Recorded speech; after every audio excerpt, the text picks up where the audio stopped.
Esperamos vayamos tomando todos nuestros lugares, por favor, el día de hoy para poder disfrutar con toda calma esta disertación.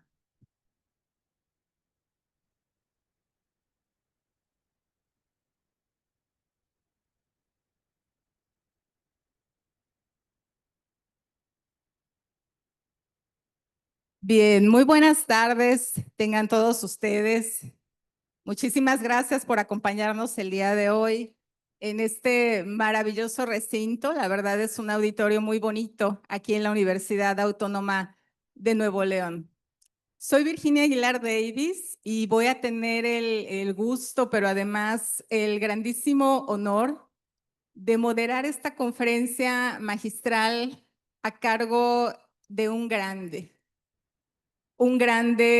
de las políticas educativas, de la metodología de la investigación, también de la historia de la educación y de un tema que en lo personal me apasiona, que es la evaluación educativa. Además, una gran persona, algo que ahora voy comprobando y confirmando mientras lo trato. Me refiero al doctor Felipe Martínez Rizo, para quien pido un aplauso de bienvenida, por favor.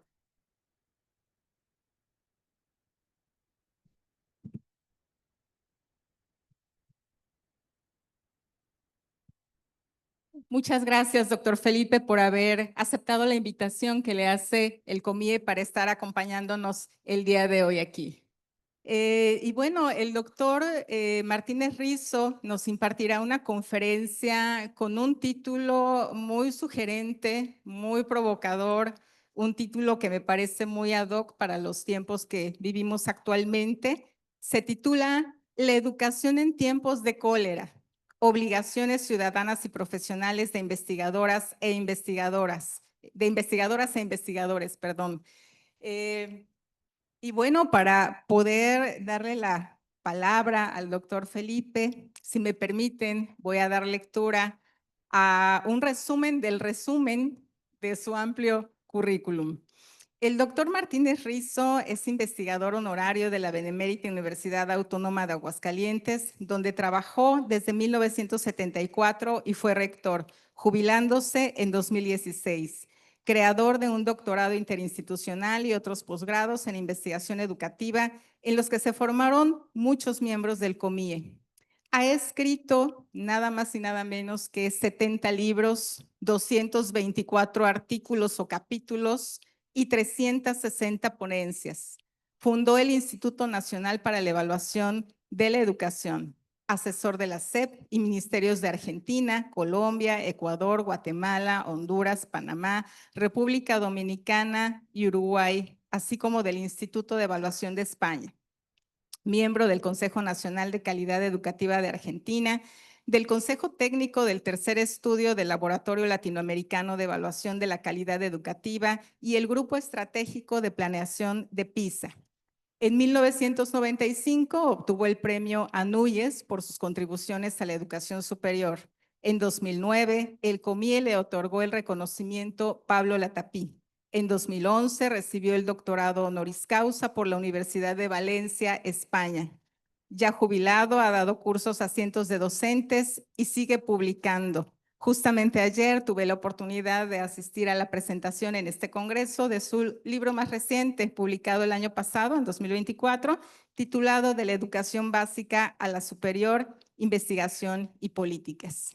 Así que bueno, pues sin más preámbulo, le cedo la voz al doctor Felipe y muchas gracias nuevamente por estar aquí con nosotros.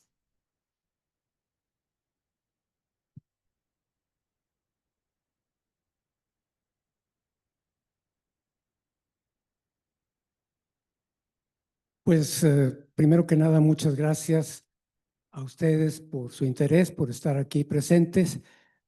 Muchas gracias a Virginia por su presentación. Y bueno, pues sin más, paso a presentarles esta conferencia. Agradezco el honor que me hizo el COMIE al darme la oportunidad de dirigirme a ustedes en una conferencia magistral del 18º Congreso Nacional a propuesta de las áreas de evaluación desigualdad social e inclusión e historia. El mensaje que quiero transmitir se dirige a todos los colegas de nuestra asociación, en especial a los jóvenes. Convencido de que nuestra labor suele ser animada por el compromiso con las mejores causas, llamo la atención sobre lo que creo una peligrosa tendencia que puede llevar a posturas que hacen daño a la investigación, el aprendizaje, la vida académica y, en última instancia, a la sociedad a la que nos debemos. Comienzo. Tiempos de cólera. Sostener que vivimos tiempos de cólera no es una de las afirmaciones tremendistas a que tan aficionados somos los académicos. Peter Berger imagina que cuando los humanos comenzaron a cultivar la tierra y construir ciudades, aparecieron personas con tiempo para pensar, que anunciaron de inmediato a los miembros del grupo las ideas que habían producido. Podemos hacer una conjetura bastante fundada en cuanto a cuál fue la primera idea, dice Berger. Esa primera idea fue: la tribu está en crisis. Berger continúa diciendo que los intelectuales tienen un marcado interés en el hecho de proclamar la existencia de crisis, porque esto atrae el interés del público y legitima su ocupación, que es tener ideas. Cualquier afirmación de que hay crisis debe ser recibida con escepticismo. Reconociendo lo acertado de la observación de Berger, creo, sin embargo, que la gravedad de los problemas que enfrentan nuestro país y el mundo es tal que hoy sí se justifica hablar de crisis. Sobre el mundo se cierne el espectro del calentamiento global, la explosión demográfica, el desigual desarrollo económico y las migraciones masivas de regiones pobres a las más prósperas. En México vivimos tiempos tristes, críticos, por las aterradoras dimensiones que alcanza la violencia producida por la delincuencia, combinada con desinterés, ineptitud o complicidad de la autoridad. Otro rasgo preocupante actual es el fortalecimiento de movimientos extremistas de izquierda y derecha. El extremismo de derecha es patente en grupos de los que Trump y su movimiento MAGA son ejemplo, con otras figuras como Urbano, Meloni, Bolsonaro o Milei, y movimientos similares en muchos países más. Sus excesos son conocidos. La virulencia con que atacan a mujeres y homosexuales, a migrantes, indígenas y personas no blancas o no occidentales, su xenofobia y su machismo, así como sus ataques a los avances en favor de derechos humanos e inclusión, siempre en contra de minorías desfavorecidas, ponen los pelos de punta y hacen temer por el futuro mismo de las democracias. Un aspecto del radicalismo de Trump se refleja en las medidas con las que inauguró su segundo mandato, como las órdenes ejecutivas que prohíben políticas en pro de diversidad, equidad e inclusión, su apoyo al gobierno de Netanyahu y su embestida contra Columbia, Harvard y otras universidades. Rechazando rotundamente esas posturas, hay que reconocer que el extremismo de derecha ha habido facilitado su avance por un extremismo opuesto contra el que reacciona, de grupos de izquierda partidarios radicales de teorías de las que trataré enseguida. Las políticas de diversidad y inclusión que Trump ha vetado en universidades y organismos públicos fueron implantadas en las últimas décadas en muchas instituciones con el loable propósito de facilitar el acceso de jóvenes que por su origen tienen poca probabilidad de ser admitidos.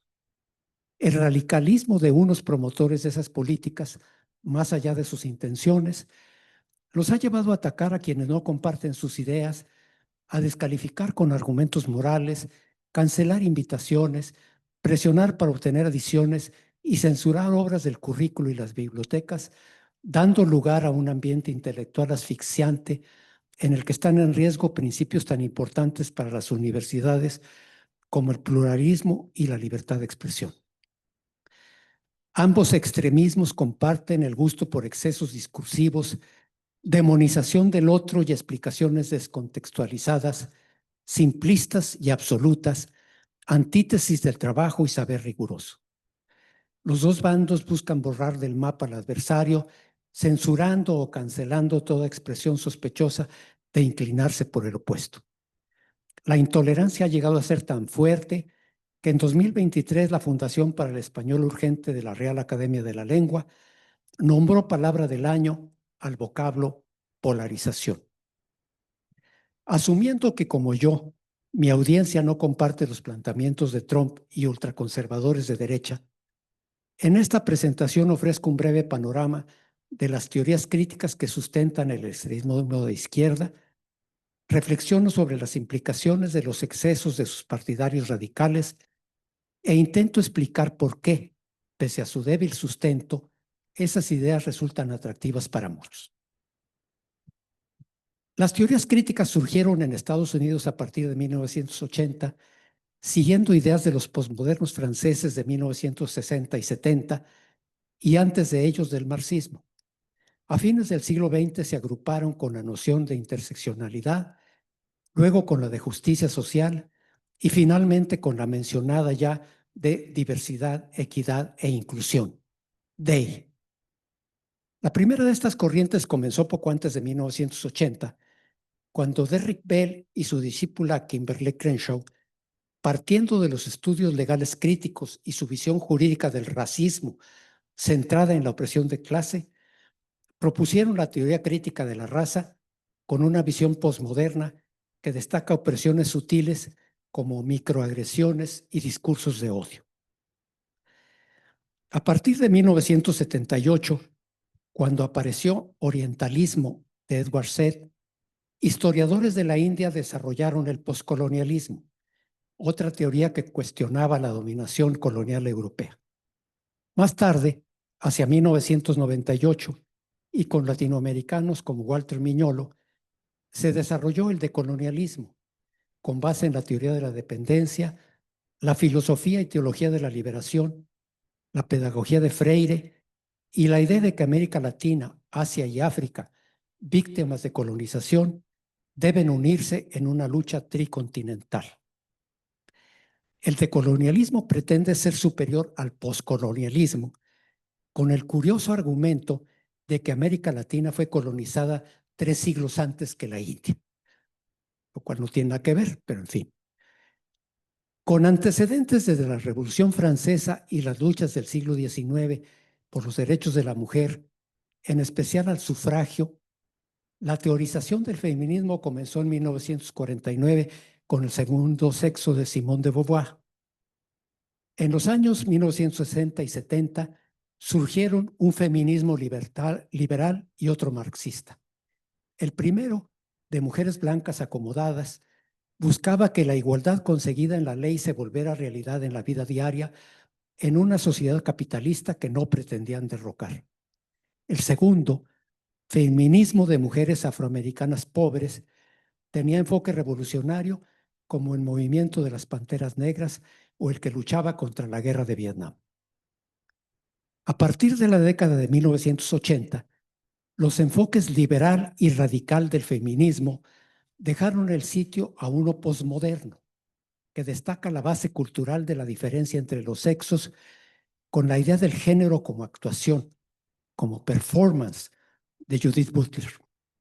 A la lucha feminista se sumó la de gays, lesbianas y personas no binarias y surgieron estudios de género y teorías queer con la idea de que las categorías varón-mujer son constructos sociales sin sustento biológico y que esa opresiva distinción binaria debe dejar el lugar a una clasificación de orientaciones sexuales abierta, liberadora y fluida, reflejada en el aumento de iniciales como LGBTQIAPN+, por lesbianas, gays, bisexuales, transexuales, queer, intersexuales, asexuales, pansexuales, no binarias, más las que se acumulen. La identidad de una persona puede definirse por su sexo, género, raza o etnia, o por clase, edad, religión, discapacidades, etc.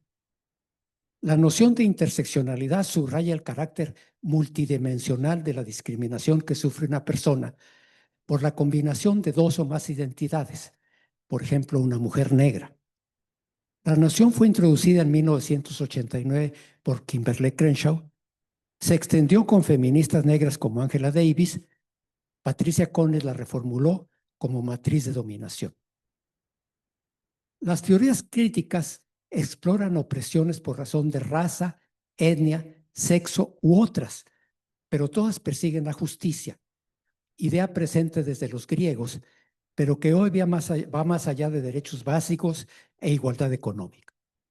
En las últimas décadas del siglo XX tomó forma la nueva noción de justicia social que con la de interseccionalidad ofrece un marco unificador a las nuevas teorías. La triple noción diversidad, equidad e inclusión, la DEI atacada por Trump, reformula la de justicia social y sustenta estrategias para que académicos y estudiantes se adhieran a ella. Es notable cómo las ideas críticas de justicia social y DEI llegan a ser vistas por sus partidarios como algo tan evidente que no necesita justificación empírica. Más adelante veremos que se asemejan a una religión. La presencia de las teorías críticas es visible en los materiales de la nueva escuela mexicana, que busca promover una educación decolonial y emancipadora frente a la que hubo hasta 2018 tachada de enajenante y neoliberal.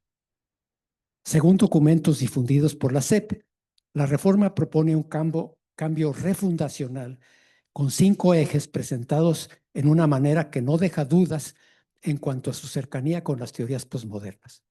Un eje de vida saludable, otro de pensamiento crítico, pero que no se entiende como la exigencia de sustentar empírica y racionalmente toda afirmación, sino como la capacidad de oponerse a injusticia, desigualdad, racismo, machismo y homofobia. Otro eje de interculturalidad crítica que no equivale a multiculturalidad, noción esta que se equipara a racismo. Un eje de igualdad de género que se opone al modelo patriarcal, colonial, científico, eurocéntrico, homofóbico y racista. Y un eje de inclusión decolonial frente a la lógica colonial que incluiría el dominio económico, el dominio político, el social y el epistémico.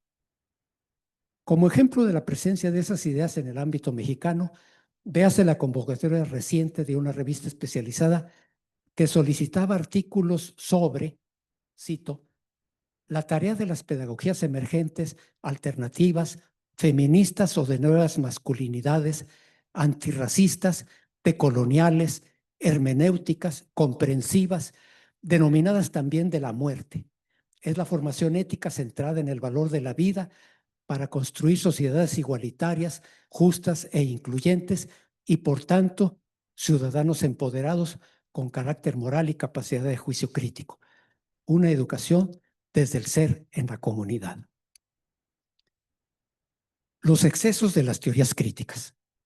Para quienes nos interesamos por temas de desigualdad social e inclusión, es obvia la importancia de reflexionar sobre lo que nos dice el rechazo de Trump a las políticas DEI como reacción frente a excesos de quienes las promueven, documentados por organismos afines al movimiento MAGA de Trump, como la National Association of Scholars, pero también por académicos serios y autoridades institucionales que confirman lo preocupante de estrategias de exclusión en nombre de justicia social y DEI.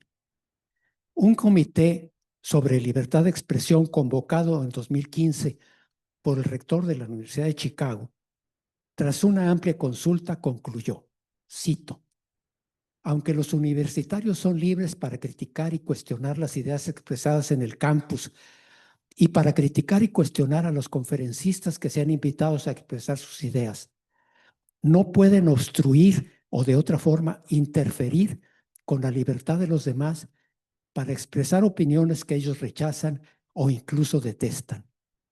Para ello, la universidad tiene una solemne responsabilidad no solo de promover una libertad de debate y deliberación viva y sin temor, sino también de proteger esa libertad cuando otros intentan restringirla. Fin de la cita. En 2020, la revista Harper's publicó una carta sobre justicia y debate abierto, firmada por 153 escritores respetados como Noam Chomsky y Steven Pinker, para quienes las demandas por justicia social, igualdad e inclusión pueden ser justificadas y las aplauden, pero advierten que pueden oponerse al debate abierto y la tolerancia. Cito: poderosas protestas a favor de una justicia racial y social han llevado a demandas justificadas de reforma de las policías, así como a llamados más amplios por una mayor igualdad e inclusión. Pero este necesario ajuste de cuentas ha intensificado un nuevo conjunto de actitudes morales y compromisos políticos que tienden a debilitar nuestras normas de debate abierto y tolerancia de las diferencias a favor de la conformidad ideológica. Así como aplaudimos lo primero, levantamos nuestras voces contra lo segundo. Fin de la cita. Los académicos del área de evaluación sabemos que la evaluación, no está exenta del riesgo de abusos, pero pensamos que bien hecha puede contribuir a la mejora educativa, a reducir la desigualdad y a aumentar la inclusión. Quienes así pensamos creemos que la sociedad y la educación pueden mejorar y han mejorado, y valoramos la solidez del conocimiento que produce la ciencia, ideas ambas que son parte de la rica herencia de la Ilustración y la modernidad, y que las teorías críticas rechazan, de donde viene el calificativo de posmodernas. Propia de la modernidad es la fe en el progreso, la creencia en que las ideas que desplazaron a las del antiguo régimen, las ideas de igualdad de nacimiento, derechos humanos, democracia o separación de iglesia y Estado, muestran avances hacia una sociedad mejor. Pero al igual que críticos tempranos de la Ilustración como Schopenhauer o Nietzsche y como Foucault, el posmodernismo no ve en la historia progreso alguno, sino la persistencia de opresiones tal vez más sutiles, pero no menores. El rechazo a reconocer las conquistas de las luchas de afroamericanos, mujeres y otros colectivos discriminados es común a las diferentes teorías críticas. Los defensores de la crítica de la raza sostienen que un avance legal contra el racismo es apoyado por los blancos solo si sus intereses coinciden con los de los afroamericanos, tesis de convergencia de intereses, y que por ello la igualdad racial es ilusoria, pues más allá de buenas intenciones y acciones afirmativas, todo blanco es esencialmente racista. No reconocen diferencia entre la situación actual y la que había en Estados Unidos antes de la abolición de la esclavitud o antes de que la Suprema Corte de Justicia declarara inconstitucional la segregación racial en 1954. Los decolonialistas no valoran que en 1945, al nacer la ONU, la formaran 50 países soberanos, mientras que después de la Segunda Guerra Mundial, otros 150 han alcanzado su independencia, aunque las diferencias entre poderosos y pobres no hayan desaparecido. Sin matiz sobre los claroscuros de las colonizaciones, usan el verbo decolonizar en imperativo para ordenar eliminar cuanto recuerde con connotación positiva a los conquistadores, como estatuas, plazas o exhibiciones en museos. Decolonizar todo, incluso la universidad y la investigación, con la idea de research justice, según la cual el mérito de un trabajo no depende de la calidad de su contenido, sino de la afiliación de su autor a una nación colonizadora o colonizada. Feministas radicales y partidarios de estudios de género y teorías queer pretenden que la situación de las mujeres hoy es igual o peor que cuando necesitaban permiso de su padre o marido para comprar algo, y la de los homosexuales que cuando serlo era delito, como en Inglaterra todavía en 1967. Otra herencia de la modernidad, esencial para quien se dedica a investigar o evaluar, es la fe en la ciencia y su poder para conocer la realidad del mundo y de la sociedad contra la superstición y el dogmatismo religioso. Los posmodernismos desconfían de la ciencia y afirman que no hay conocimientos objetivos de la realidad, sino puntos de vista particulares asociados con los grupos identitarios, y que las víctimas de opresión pueden verla con claridad, mientras el opresor, afectado de ceguera estructural, no advierte la presencia de injusticias. Las teorías críticas postulan la existencia de epistemologías opuestas, masculina y femenina, del norte y del sur. Se enfrenta investigación de colonial a colonial, ciencia negra a blanca o ciencia femenina a masculina. Refritos de la vieja dicotomía staliniana que oponía ciencia proletaria a burguesa, con la presunta superioridad de la primera sustentada en la lógica dialéctica sobre la lógica formal, de la que Novak decía, un trotskista americano en 1940 y tantos. Cito: la lógica formal es el pensamiento dominado por las leyes de identidad, de contradicción y del tercero excluido, que constituyen las normas imperantes del pensamiento del mundo burgués. La lógica formal precedió a la dialéctica en la evolución histórica, como ocurre habitualmente en el desarrollo intelectual de los individuos. Luego, los dialécticos se elevaron por encima de la crítica de la lógica formal, la derrocaron y sustituyeron como su contrario revolucionario, su sucesor y superior. Esas teorías trasnochadas eran criticadas hace ya medio siglo por Alfredo Diaño, cuando decía que según los dialécticos, la lógica formal, lógica del pensamiento administrado, ha de ser superada como el capitalismo. Y añadía, cito a Diaño: hay que postular la extravagante hipótesis de que son dos los tipos de cerebro humano. Unos cerebros encadenados, con conexiones neuronales de carril, de cuyo autorrepresivo comportamiento daría perfecta cuenta la lógica formal, y, fase superior de la evolución, otros cerebros libres, de neurona ágil, capaces de desconcertar desconexiones, cerebros en suma dialécticos. Fin de la cita de Diagne. Las teorías críticas consideran positivistas a las epistemologías rivales que apoyan el uso de métodos cuantitativos, mientras la alternativa feminista afirma que para conocer mejor, cito, hay que reconciliar hemisferio cerebral derecho e izquierdo, masculino y femenino, yin y yang, entendimiento y emociones, sensación e intuición. No se alcanza un nivel superior de conciencia concentrándose en ello, ya que el secreto para lograrlo es dejar de pensar y mantenerse consciente de la propia experiencia en el permanente fluir del presente. Fin de la cita. Ideas similares propone un autor popular entre los decolonialistas, Boaventura de Sousa Santos, con su epistemología del sur, que él dice, cito, entender como la búsqueda de conocimientos y criterios de validez del conocimiento que otorguen visibilidad y credibilidad a las prácticas cognitivas de las clases, de los pueblos y los grupos sociales históricamente victimizados, explotados y oprimidos por el colonialismo y el capitalismo globales. De Sousa usa el sur como metáfora del sufrimiento producido por el colonialismo y el capitalismo. Dice que hay sur en países del norte y un sur global imperial al lado del antiimperial. La epistemología del sur no es una noción geográfica, sino de clase, un nuevo paradigma pretendidamente liberador, opuesto a la ciencia occidental, con una visión de esta que se presenta con afirmaciones que de Sousa, sin sustento y sí con desfachatez, considera notables y ningún estudioso serio sostiene hoy.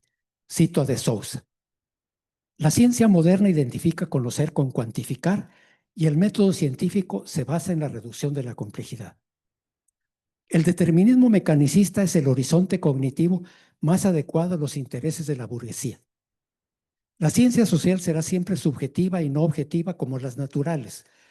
Son necesarios métodos de investigación y hasta criterios epistemológicos diferentes. El rigor científico, al estar fundado en un rigor matemático, cuantifica, y al cuantificar, lo que hace es descualificar. Al afirmar la personalidad del científico, destruye la personalidad de la naturaleza. La última afirmación remite a la tesis de que todo conocimiento natural es social, con el misticismo oriental de Capra y otras teorías holísticas que introducen en la materia los conceptos de historicidad y proceso, libertad, autodeterminación y hasta conciencia que antes el hombre y la mujer tenían reservados. Ideas que de Sousa presenta como notables y para mí no tienen sentido como estas. Cito de nuevo de Sousa. La teoría de las estructuras disipativas de Prigogine, como la teoría sinergética de Haken, explican el comportamiento de las partículas subatómicas a través de conceptos como revolución social, violencia, esclavitud, dominación y democracia nuclear. Dado que la aproximación entre ciencias naturales y sociales se hará en el sentido de estas últimas, cabrá especular si es posible, por ejemplo, hacer el análisis filológico de un trazado urbano, entrevistar a un pájaro o hacer observación participante entre computadores. Fin de las citas de Sousa. El atractivo de las teorías críticas. ¿Cómo es que teorías con sustento tan pobre como las críticas son atractivas para estudiantes inteligentes de ciencias sociales y humanidades que no reparan en su inconsistencia y aceptan en forma acrítica su lenguaje y tendenciosa visión? Las ideas radicales satisfacen necesidades psicológicas importantes y son marco interpretativo para entender el mundo. Su misma oscuridad resulta atractiva. En el pasado, esas funciones eran atendidas por la religión o el marxismo, paradigma de la fascinación que producen las ideas radicales, junto con el curso a la personalidad de líderes como Stalin, que seducía a niños e intelectuales. En 1934, al regresar de un viaje a la Unión Soviética, Herbert Wells declaró no haber conocido un hombre más sincero, justo y honrado que Stalin, a quien nadie teme y en quien todos confían. Bernard Shaw, cuando las políticas del tirano habían provocado una hambruna terrible, escribía: el pueblo ruso está insólitamente bien alimentado. Parece increíble la veneración que en 1948 se rendía a Stalin en la institución donde se formaba la élite de la intelectualidad francesa, según recordaba Alain Touraine. Cito a Touraine: cuando todavía estaba yo en la Escuela Normal Superior, asistí a las colectas y a la preparación de regalos para el 70 cumpleaños del padre de los pueblos. Unos compañeros que son hoy intelectuales reconocidos y que sostienen en general otras orientaciones políticas, nos solicitaban ofrendas para el dictador. Fin de la cita de Touraine. Similar fue el caso de Mao Zedong, cuyo pequeño libro rojo, lleno de vaguedades triviales, era enarbolado con orgullo por los guardias rojos, agentes perfectos del terror que necesitaba la revolución cultural, chicos y chicas muy jóvenes que habían sido educados en el fanático culto a la personalidad de Mao y en la doctrina militante de la lucha de clases. Tenían las cualidades de la juventud, eran rebeldes, no tenían miedo, deseosos de pelear por una causa justa, sedientos de aventura y acción. Eran también irresponsables, ignorantes y fáciles de manipular, además de inclinados a la violencia. En 1989 cayó el régimen de Enver Hoxha, que implantó en Albania, sustituyendo a la China después de la muerte de Mao como la patria del comunismo más autoritario. Educada en ese ambiente, la futura filósofa Lea Ypi recuerda el impacto que a los 10 años le produjo encontrar decapitada la estatua de Stalin, a quien su maestra le había enseñado a admirar y amar tanto como a Enver Hoxha. Cito a Ypi: ¿Stalin amaba a los niños?, preguntamos. Por supuesto, dijo la maestra. ¿Stalin quería tanto a los niños como el tío Enver? La profesora Nora dudó. ¿Los quería más? Ya sabéis la respuesta, dijo con una tierna sonrisa.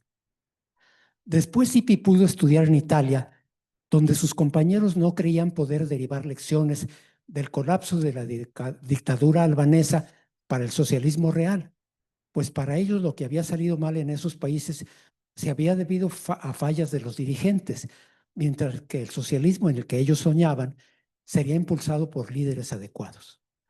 La filósofa albanesa subraya la reiterada adhesión de generación tras generación de jóvenes a las mismas ideas radicales, pensando que los errores del pasado se evitarían en el futuro, pero cito, inspirados en los mismos libros, las mismas críticas a la sociedad y los mismos personajes históricos, Rosa Luxemburgo, Trotsky, Allende o el Che Guevara como santos laicos.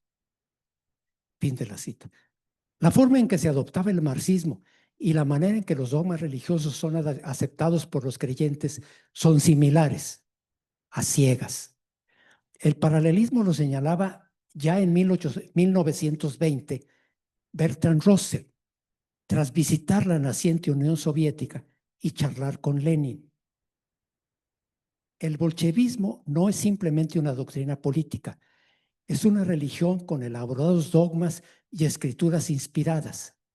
Si Lenin quiere aprobar una afirmación, cita textos de Marx y Engels.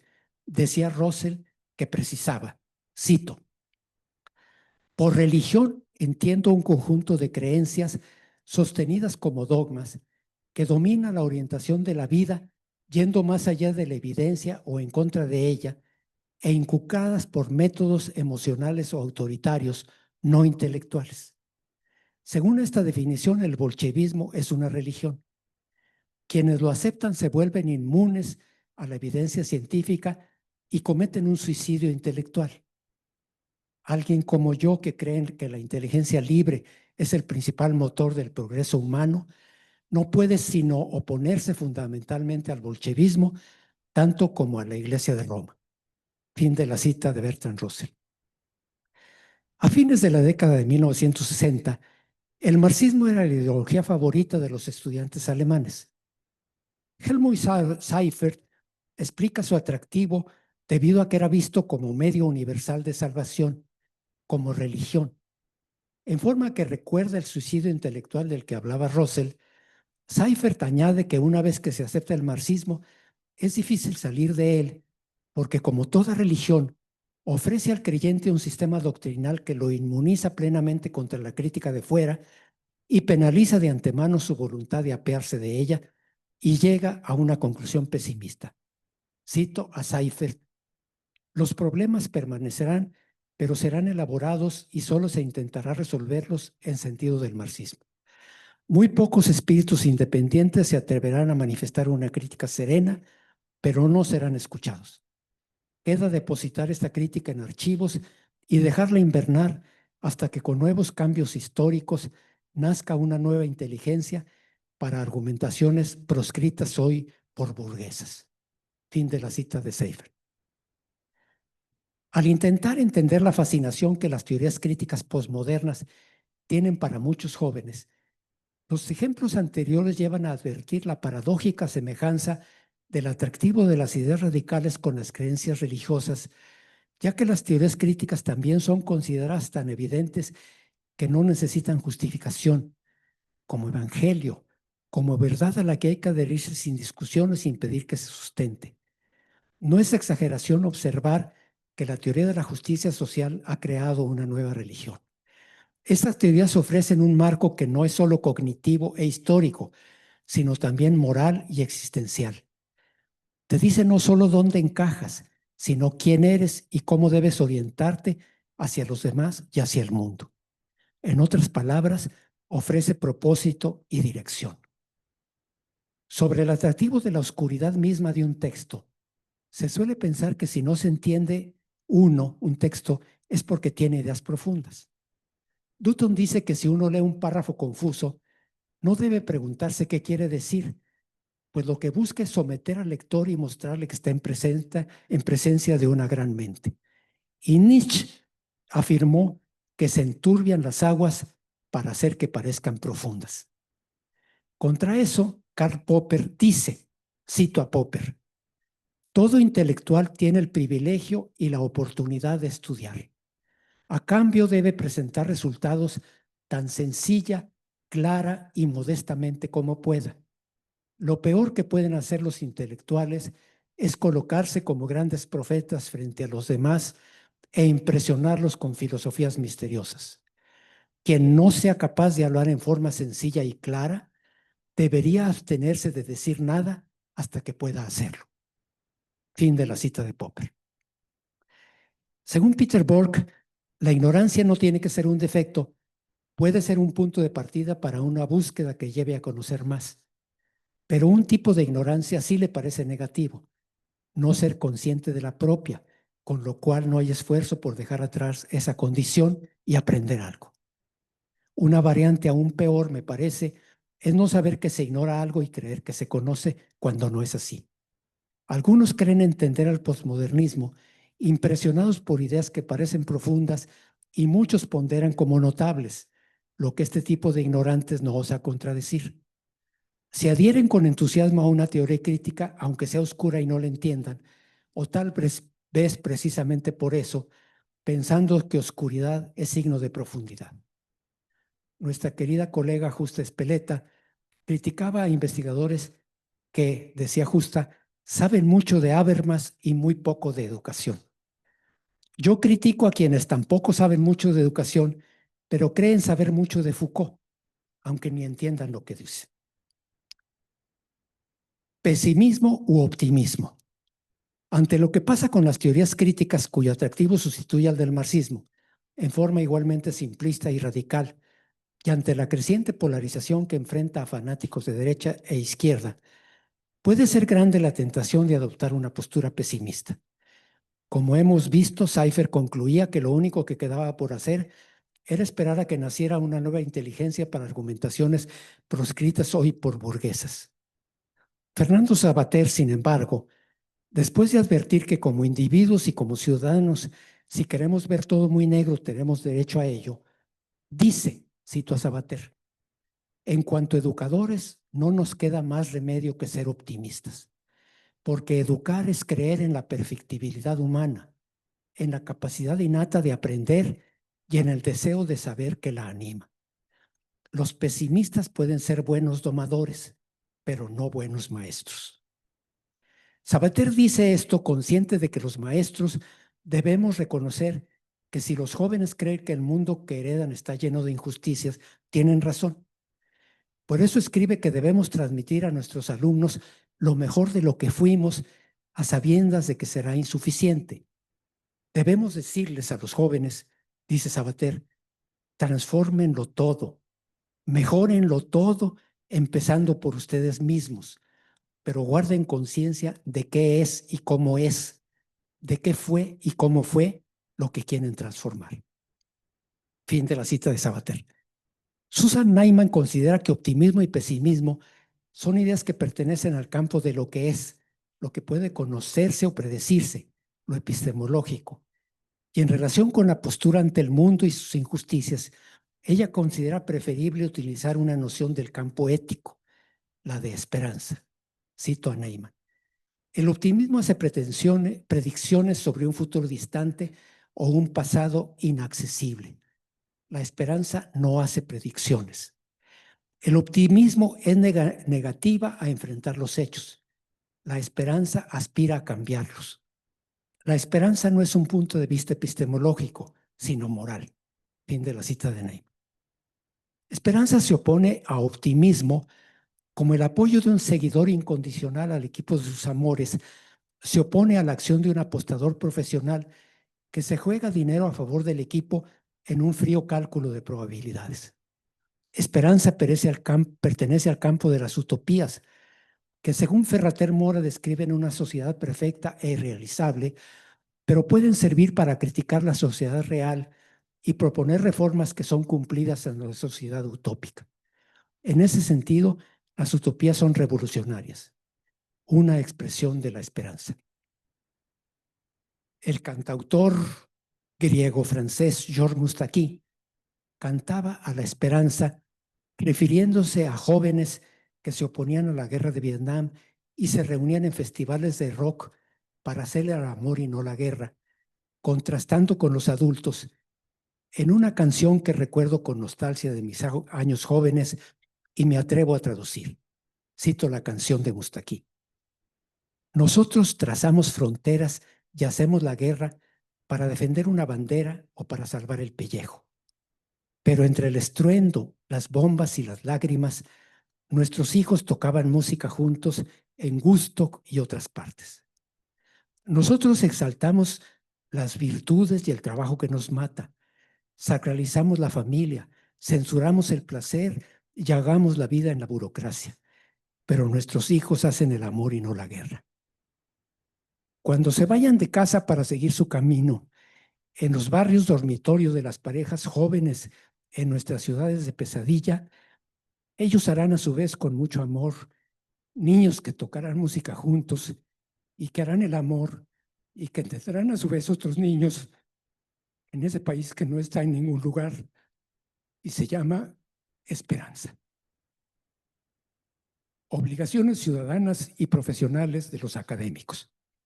Además de libertad de pensamiento, expresión y culto y derechos políticos, las posturas progresistas defienden los derechos sociales porque estar en la izquierda es insistir en que estas aspiraciones no son utópicas. Quiere decir no renunciar a la herencia de la Ilustración y su fe en el progreso. Creer que un mundo en el que el ciudadano es libre de viajar, estudiar y votar es mejor que uno en el que no hay tales derechos.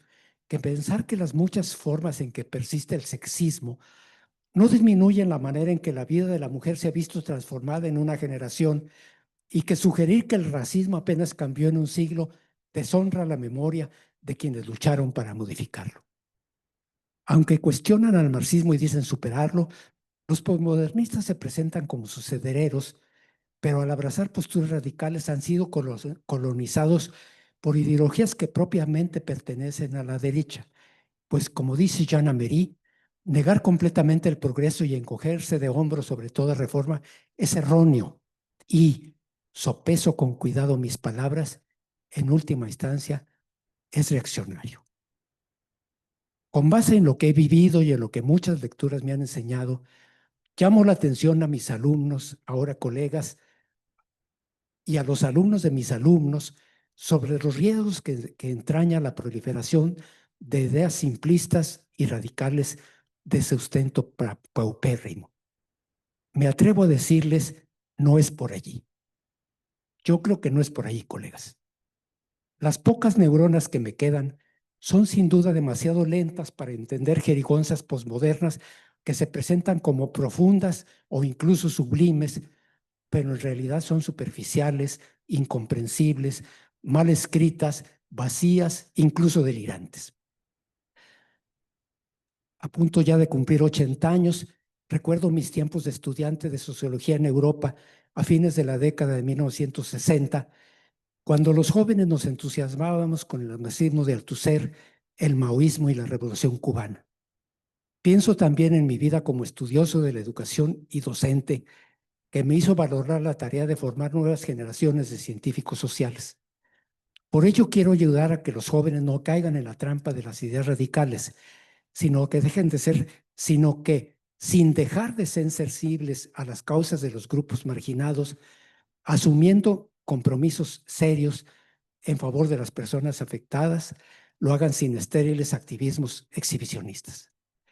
Como ciudadanos, los estudiosos de la educación debemos ayudar a reducir pobreza, desigualdad, machismo y exclusión. Como académicos debemos pugnar por hacer un trabajo de la mejor calidad. La importancia de las obligaciones ciudadanas no debe minimizar el compromiso que tenemos como investigadores, pues nuestra aportación a la mejora social pasa por la calidad de nuestra tarea profesional. Comprometerse a favor de los afroamericanos no es igual a abrazar la teoría crítica de la raza. Trabajar por los indígenas no implica posturas decoloniales. Promover la igualdad de las mujeres no requiere abrazar una supuesta epistemología feminista. Me preocupa el medio ambiente y la brecha entre países subdesarrollados y desarrollados, pero como Chalmers no creo que esta causa se vea favorecida con interpretaciones que ven la ciencia como una conspiración capitalista masculina o como algo que no es posible distinguir de la magia negra o el vudú. La fuerza con que se dice apoyar una opción por los pobres no sustituye el rigor académico.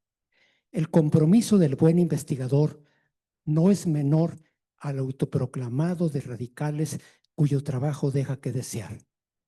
Temo, de hecho, que la profundidad del compromiso sea inversamente proporcional a la vehemencia con que se expresa, que refleja más bien un sentimiento de culpa de privilegiados que al adoptar esas posturas creen redimirse por no ser como los oprimidos que quieren defender. Termino. Comencé diciendo que los actuales son tiempos de cólera, con el enfrentamiento entre extremismos de izquierda y derecha. El de Trump y adláteres se plasma en la embestida contra Harvard y otras instituciones. El de izquierda en las protestas de jóvenes que al atacar la barbarie de Netanyahu justifican la de Hamás, cuyos terribles crímenes llegan a considerar justicia poética.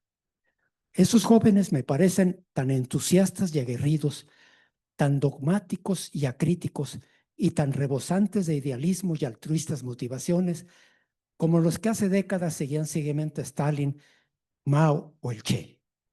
Creo también que sin quererlo, lo radical de las protestas da pretextos a Trump para sus locuras. Sorprendentemente, los latinoamericanos partidarios de posturas decoloniales no advierten la paradoja de que esas ideas lleguen justamente de universidades de élite de las capitales del imperio, como la de Duke, donde enseña Miñolo. La reverencia con que se citan ideas del posmodernismo francés o estadounidense, que bajo un barniz rimbombante y oscuro tienen base poco sólida, me recuerda el viejo cuento de Andersen, en el que dos embaucadores convencen al emperador de que pueden confeccionar un traje con una bellísima tela que solo pueden ver las personas inteligentes. Monarca, cortesanos y pueblo se declaran fascinados por el traje, pues confesar que no lo ven evidenciaría sus pocas luces. Para acabar con la farsa fue necesaria la ingenuidad del niño que gritó: "El emperador va desnudo". Alan Sokal y Jan Brickman recuerdan el cuento de Andersen al cuestionar la visión de la ciencia del posmodernismo y dicen que no quieren ser pesimistas sobre el impacto de su crítica, pero tienen que recordar que el cuento termina diciendo que el monarca decidió aguantar hasta el fin y siguió más altivo, y que los ayudantes de cámara siguieron sosteniendo la inexistente cola. Yo reafirmo el compromiso de mi vida profesional como maestro. Estoy convencido de que mis alumnos son ya mejores que yo y creo que sus alumnos lo superarán también. Me duele ver que el mundo de mis hijos y nietos no sea el que yo soñaba heredarles.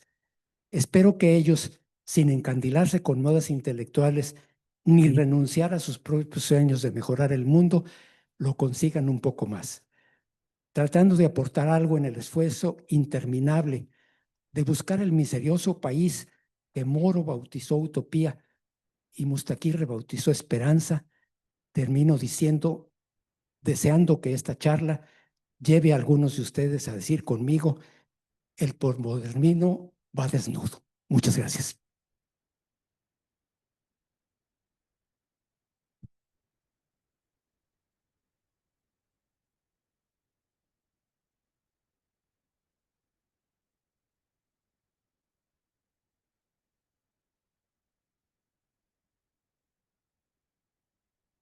Wow. Definitivamente el doctor Martínez Rizo ha tocado temas muy sensibles, temas que están en boca de todos y que nos han hecho reflexionar, pero a lo mejor no de la manera en el que hoy de forma tan elocuente nos lo acaba de compartir el doctor. Yo creo, y no lo dudo, que sus comentarios han detonado en todos nosotros una serie de reflexiones, un autocuestionamiento incluso, que es un ejercicio intelectual que debemos de mantener todos, no solo como investigadores, sino también como ciudadanos, definitivamente. Y bueno, el día de hoy yo me quedo con muchas ideas, pero con algo muy, muy importante, algo que me parece muy valioso y que quisiera compartir con ustedes: la necesidad de que tengamos siempre un pensamiento abierto, un pensamiento crítico, aún frente a corrientes que se ostentan como críticas en sí mismos. Es decir, ser críticos incluso frente a la propia crítica. Creo que yo en este momento me quedo con eso y me parece un aprendizaje muy valioso. Y bueno, tomé por aquí algunas notas, otras cosas las taché. A manera de resumen voy a compartir con ustedes estas ideas que construí además con toda la ayuda del doctor Felipe. Quiero decir que su mensaje es un llamado de atención bastante respetuoso, pero al mismo tiempo firme, advirtiendo que cuando ciertos discursos de justicia social o corrientes posmodernas se radicalizan y se vuelven dogmáticas, dañan la investigación, dañan el aprendizaje, el trabajo académico e incluso la propia convivencia social. El doctor Rizzo reconoce los aportes de estas corrientes, pero también señala sus excesos. Al mismo tiempo asume una postura esperanzadora, muy sentida, muy sensible, incluso con la voz quebrada, subrayando la necesidad de que atendamos también nuestras obligaciones ciudadanas sin descuidar las profesionales. Concluye con una exhortación, sobre todo a los colegas más jóvenes, para no dejarse seducir por ideas que atraen por su aparente sentido social, no negando obviamente la importancia del sentido social, pero que no son consistentes y que pueden atentar contra valores académicos básicos. Ya decía yo en un principio que se trataba de un título bastante provocador, bastante sugerente, y me parece que no me equivoqué. Entonces, bueno, pues en este momento abrimos el espacio para iniciar un diálogo con el doctor Felipe. Quien guste compartir sus comentarios, sus reflexiones, algunas preguntas, aprovéchenlo en este momento que está aquí con nosotros. Y por favor, si al hacerlo nos dan su nombre, su institución de procedencia, se los vamos a agradecer, además de ser lo más concretos posible. Muchas gracias. Adelante, si me apoyan con un micrófono, por favor. Aquí hay una persona que quiere participar y de este lado dos. Alguien que nos apoye con un micrófono, por favor. En un momento se lo llevan.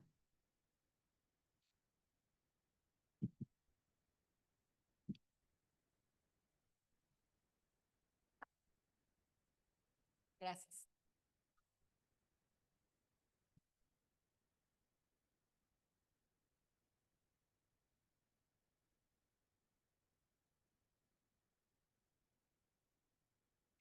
Gracias. Sandra Inés Trujillo, de la Escuela Normal Oficial de Irapuato. Doctor, pues una gran admiradora suya, como muchos de aquí. Y lo que nos acaba usted de compartir, como siempre, es un placer escucharlo. La manera con la que, con tanta sapiencia y con tanto estilo, siempre pone las cosas bien en su lugar.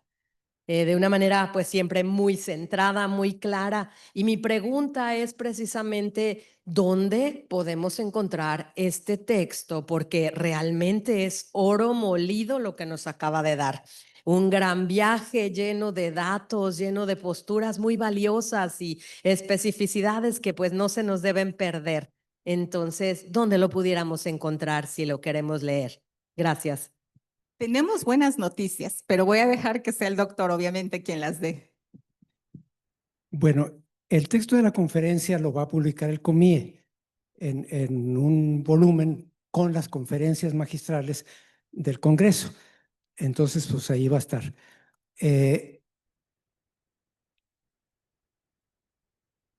Yo tengo un texto mucho más extenso, un libro, en el que desarrollo con mucha más amplitud todas estas cosas y del que esta conferencia pues es obviamente un resumen muy, muy apretado porque pues es lo que cabe en menos de una hora y ese no tengo idea de si se publicará en algún lado.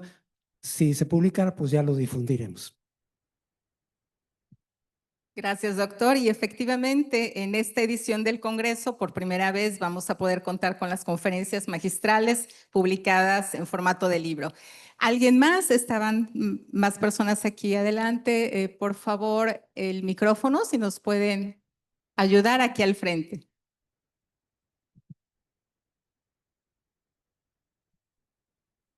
Es una persona, me parece que eran dos personas aquí al frente. Sí. Bien. Alberto Salinas Pérez, del Centro Regional de Educación Normal de Cedral San Luis Potosí. Bueno, pues yo creo que a mí en lo personal me parece que es escuchar al doctor Rizo es hacer un viaje por el conocimiento, un buceo por la cultura.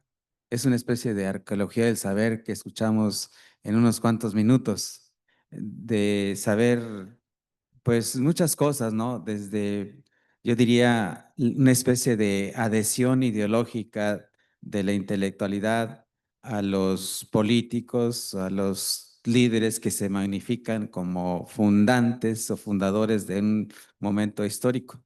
Entonces es la percepción que escucho de la adhesión de algunos intelectuales con Stalin, con Mao, más contemporáneamente con el Che, ¿no? Y pues a lo mejor algunos hasta en un momento pensábamos igual, ¿no? De que pues fueron constructores de la historia y héroes magnificentes a favor de la humanidad, pero luego la misma historia se encarga de descarnar los hechos y toda esa cultura, ¿no? Me parece a mí que ese proceso que veo en el discurso de una especie de ideologización o seducción intelectual, seguramente es lo que explica el fenómeno Trump, pese a saber que sería un fulano detestable de pe a pa, lo votaron, pese a saber que Milei es lo mismo, un demagogo, un cercano a posturas hasta fascistas, si tiene su apoyo, o que Netanyahu, sabiendo del carácter genocida que tiene, no lo han podido mover del puesto. Entonces, yo creo que eso es muy importante, ¿no? Y pues la pregunta que le quiero hacer es lo siguiente, o sea, porque yo al abrir el libro Sin Recetas de la Nueva Escuela Mexicana, veo que ahí están presentes las ideas de las epistemologías del sur de Sousa y me causan mucha controversia. De pronto pensé que pues, era una opción, las epistemologías del sur, pero con el saber crítico de usted, como que eso se pone en duda, ¿no? De pronto escuchar de Sousa la decolonialidad, el epistemicidio, el saber ancestral, de pronto creí que era una opción, ¿no? O que es una opción, pero está ahí en el libro Sin Recetas, ¿no? Entonces, a lo mejor, disculpe lo simple de la pregunta, ¿por qué Sousa está ahí? ¿Sí? ¿Por qué las epistemologías del sur tienen presencia? Son muy seductoras, creo, ¿no? De lo poco que he leído, ¿no? Son muy seductoras, pero pues, tienen su cabida y sus simpatías. Entonces, nada más es eso. Y muchas gracias. La verdad, es disfrutable escuchar a un gran académico, un hombre culto, sabedor de muchas cosas, escucharlo. Es de las grandes satisfacciones que uno tiene al venir a estos eventos. Muchas gracias, doctor. Mire, pues lo único, maestro Salinas, lo único que se me ocurre decir, pues es que precisamente, pues a mí me sorprende que unas ideas que yo considero eh, muy poco sólidas sean vistas como algo maravilloso por tanta gente. Pues ni modo, ¿verdad? Me sorprende. Y yo, mi llamado de atención es decir, oigan, no, pues cuidado, no es así, ¿verdad?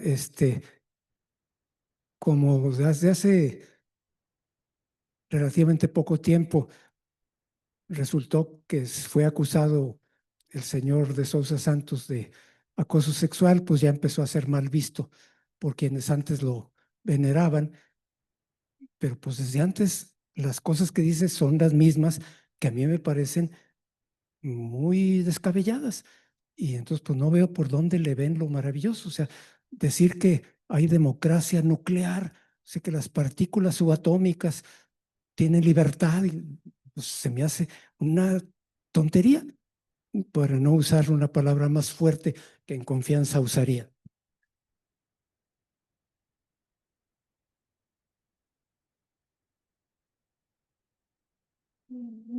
Vamos a la siguiente pregunta, por favor. Luis Miguel García, de la Universidad Pedagógica del Estado de Sinaloa.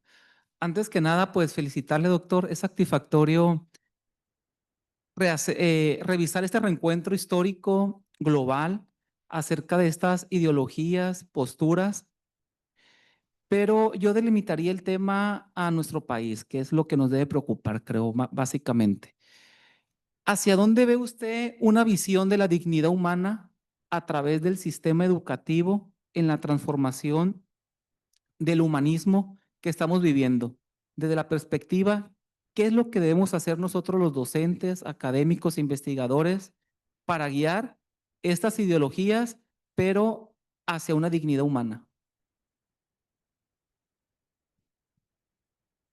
Bueno, me parece una pregunta complicada. Este,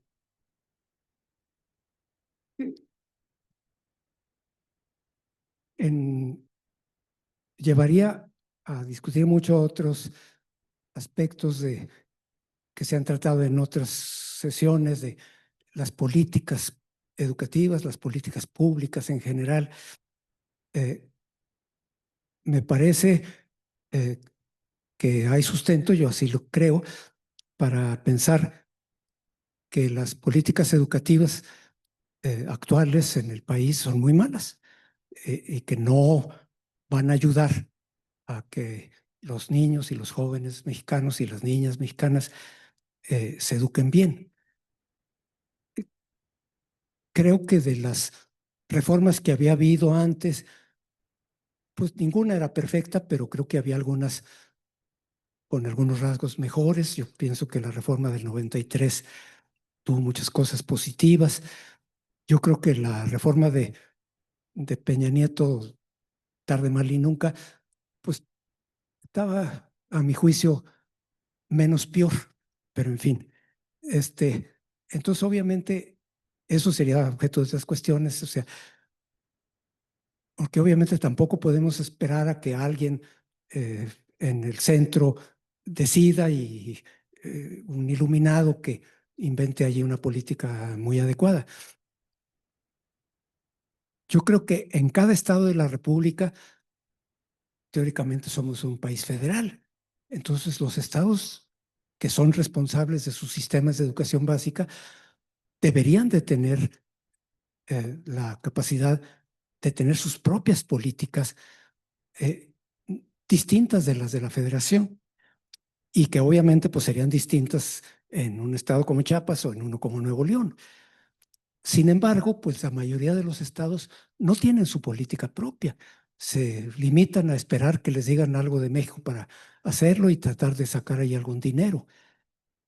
Y luego más para abajo.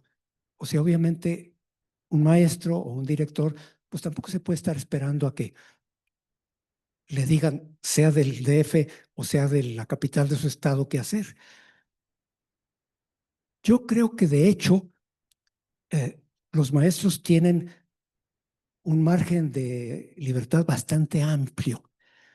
Yo he dicho muchas veces, bueno, si no pasa nada, si un maestro falta, no va ni siquiera, pues ¿por qué va a pasar si hace algo en el aula distinto a lo que le dijeron que hiciera, pero que él eh, maneja y él cree que le puede ayudar a sus niños? Entonces yo creo que cada maestro, cada director, cada colectivo de una escuela, eh, un supervisor con las escuelas de su zona, etcétera, pueden hacer mucho y que no tendría que esperar a que algo maravilloso les llegara de más para arriba. Porque pues si esperamos eso, yo creo que nos vamos a tardar. Gracias, doctor. ¿Alguien más que tenga algo que compartir en este momento? ¿Alguna pregunta? ¿Alguna inquietud de este lado, por favor? Y también la maestra Itzel de este otro lado.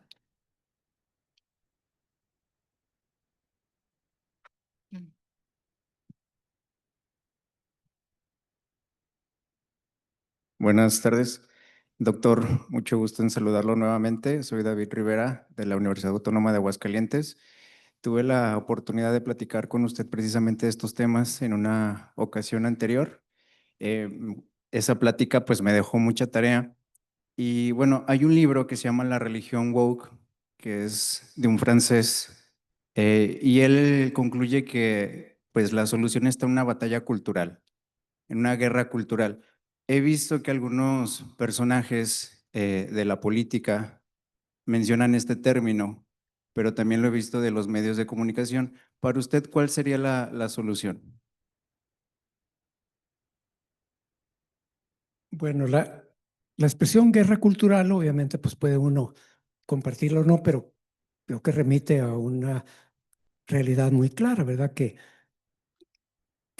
lo que está en juego en las interacciones de los actores sociales y demás, no es solo cuestiones económicas o de puestos de autoridad, sino muchas cuestiones que se pueden llamar culturales o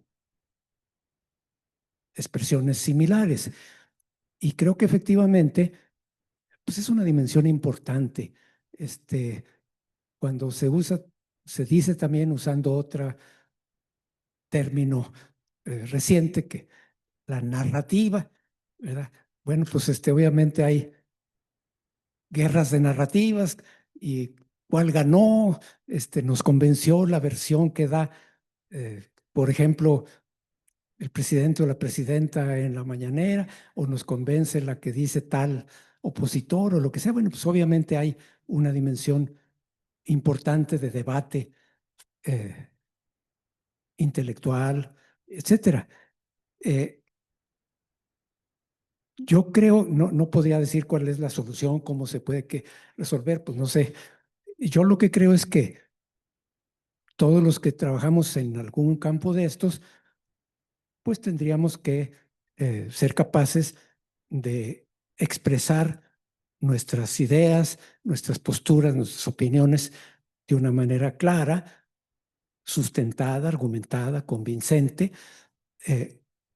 con la idea esta de que no es cuestión de fe, de adoptar como evangelio unas ideas, sino de ver su sustento, o sea, que pensamiento crítico, a diferencia de lo que dice el material de la SEP, que es luchar contra el racismo y la homofobia y sabe cuánto, no, pues que pensamiento crítico es no dar por bueno cualquier cosa simplemente por un argumento de autoridad, sino ver su sustento empírico o argumentativo, racional.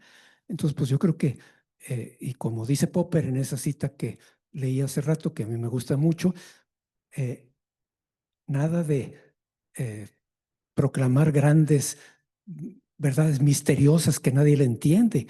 O sea, ser capaces de decir lo que pensamos en la manera más clara, más precisa, para que le puedan entender los demás, y tratar de ganar, si es que se puede decir ganar, esas guerras culturales con razones, con argumentos, con evidencias sólidas y no simplemente con fe. Gracias, doctor. Tenemos otra intervención aquí al frente, por favor, de una colega normalista. Aquí va el micrófono. Gracias. Buenas tardes, doctor Felipe Martínez Rizo. Un honor estar en este escenario escuchando pues esta conferencia que acaba usted de brindarnos.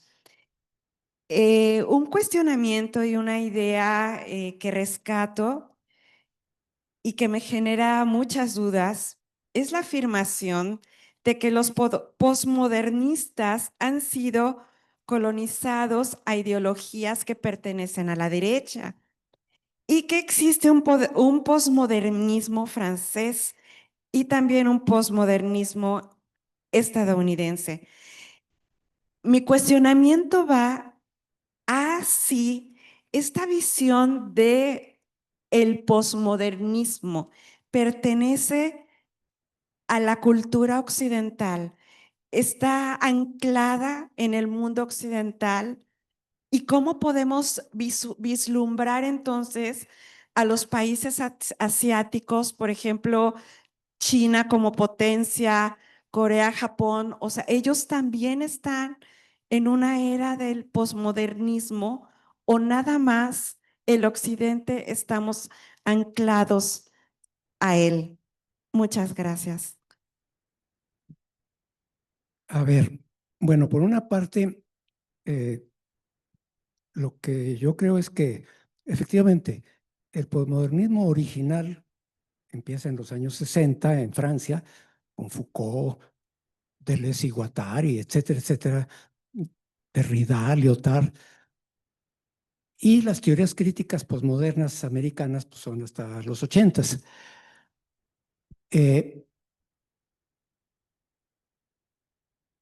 El cambio que sufrió el mundo después de la Segunda Guerra Mundial, con todo lo que pasó entonces y todo el impacto que tuvo ese terrible conflicto y los que lo habían precedido y todo, junto con los avances tecnológicos y las costumbres y pues que ya había píldora anticonceptiva y liberación sexual y etcétera, etcétera, etcétera, hicieron a una serie de pensadores hablar de que ya se había acabado la era moderna, que había empezado justamente cuando la ilustración, o desde la ciencia del siglo XVI, etcétera, y que ya estábamos en una era postmoderna.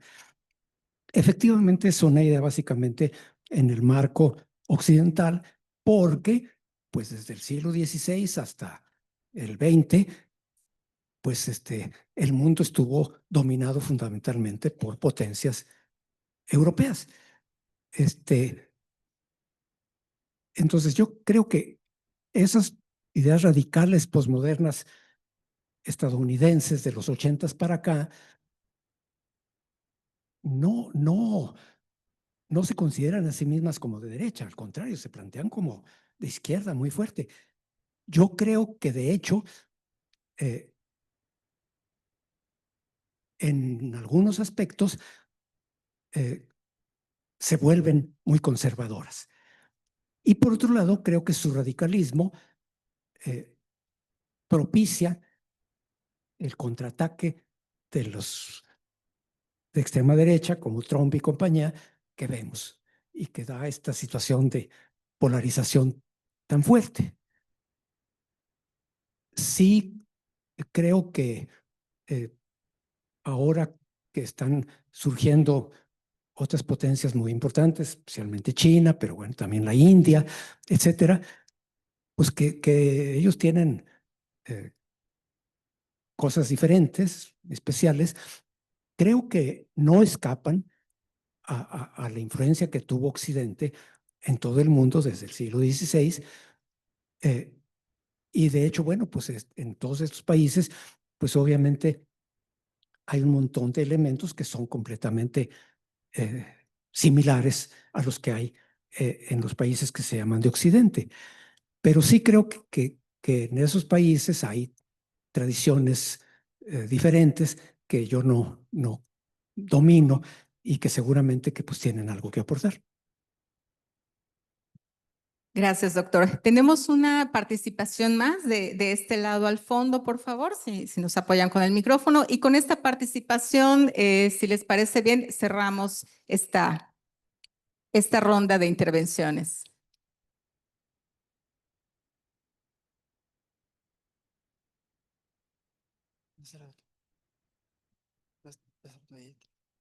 Adelante, gracias. Sí, buenas tardes. Primeramente, muchas gracias por la disertación. Mi nombre es Salvador Aguirre Guzmán, soy recién egresado del doctorado interinstitucional en educación en la Universidad Iberoamericana León y soy docente de la Universidad de Guadalajara. Me parece muy interesante y muy provocadora la presentación y me gustaría preguntar cuáles son los principales caminos y la principal tarea que nos llevamos desde la investigación educativa para superar o para convivir o para que la investigación educativa no se subordine a las cuestiones extremistas en ambos sentidos, derecha, izquierda, incluso las cuestiones de índole político. O sea, porque al final de cuentas terminamos subsumidos a muchas cuestiones que están inmersas de todo esto, y que la visión de la investigación educativa pues debe de encontrar las brechas y los lugares por donde superar y ofrecer a pues todo el país una visión que permita justamente la toma de decisiones. Muchas gracias.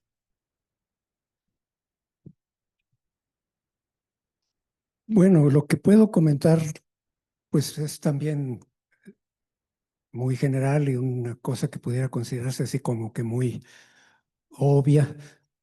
O sea, yo creo que precisamente los investigadores educativos y en general los académicos, etcétera, pues lo que tenemos que hacer es ser lo más serios, cuidadosos, rigurosos en nuestro trabajo, ¿verdad? El subtítulo de la charla de responsabilidades ciudadanas y académicas trata de decir eso y lo dice en el texto, ¿verdad? O sea, como ciudadanos, los maestros o los investigadores educativos o todos, pues tenemos las mismas obligaciones y tendríamos que contribuir todos con nuestro trabajo, con nuestra forma de vida, etcétera, a que la sociedad en que vivimos sea menos injusta, haya menos pobreza, haya menos exclusión, etcétera, etcétera, etcétera. Pero como investigadores educativos tenemos unas responsabilidades específicas en cuanto tales, y que son precisamente la de procurar hacer el trabajo de la mejor calidad posible en el sentido de cuidado, rigor, precisión, etcétera. Y no precisamente pensar que lo que hace bueno nuestro trabajo es lo vehemente de nuestro supuesto compromiso por una causa noble. O sea, qué bueno que haya un compromiso lo más profundo posible con las causas nobles, pero eso no eh, quita nada ni da nada al trabajo, a la calidad académica del trabajo. Son dos cosas diferentes y lo que nosotros podemos contribuir en cuanto a investigadores, etcétera, pues depende de la calidad de nuestro trabajo. Entonces, pues como que repito un poco lo que ya dije porque no se me ocurre otra cosa. Muchas gracias.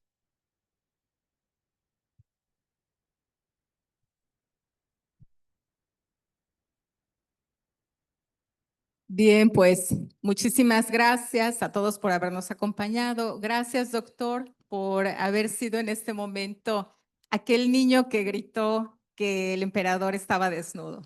Así que muchísimas gracias. Eh,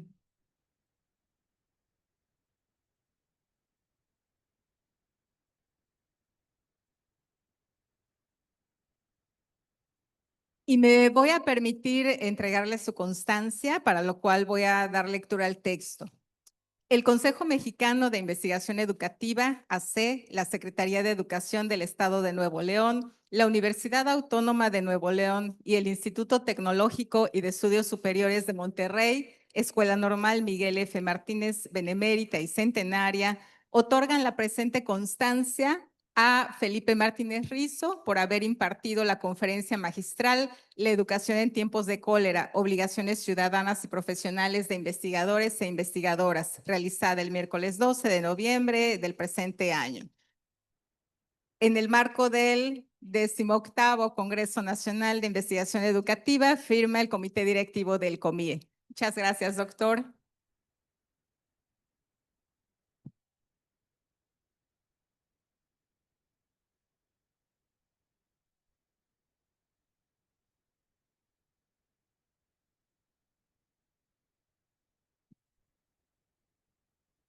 Bien, pues los invitamos a seguir disfrutando de las actividades de este congreso, que tengan mucho éxito en todas sus participaciones. Gracias.